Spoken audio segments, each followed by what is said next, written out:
मुंबई से खबर है। मुंबई के बांद्रा के लिंक रोड पर 3 नामालूम हमलावरों ने फायरिंग कर दी। वाकया लिंक रोड के पास गजीबो शॉपिंग सेंटर के पास पेश आया है। 3 नामालूम अफराद ने इस सेंटर की तरफ फायरिंग की और भीड़ में से फरार होने में कामयाब रहे। मकामी समाजी कारकुन का कहना है कि इस रोड पर हॉकर्स का तनाजा पिछले कुछ दिनों से चल रहा है। बताया जाता है कि हॉकर्स की तरफ ये फायरिंग की गई, जिसमें कोई जानी नुकसान नहीं हुआ।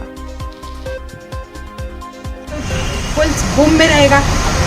आज ऐसा हुआ, जो गैंग के जो आउटसाइड के मेंबर्स के इनकी पैचअप सुनाए कहीं फेल हो, तो ये 3 लड़के आए वहाँ से क्रॉस करके और इनमें से एक लड़के को फायर किया, लेकिन ही मिस।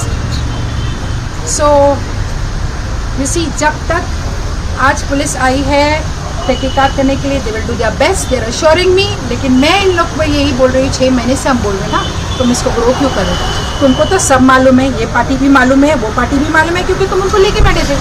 तो तुम किससे पूछ रहे हो क्या तहकीकात करें? Just pick up the boys. जिस लड़के को मारने आया सबसे पहले तो उसको डाल लेना चाहिए था तुमको, एज ए रूल के हिसाब से, कि तेरी क्या लड़ाई है।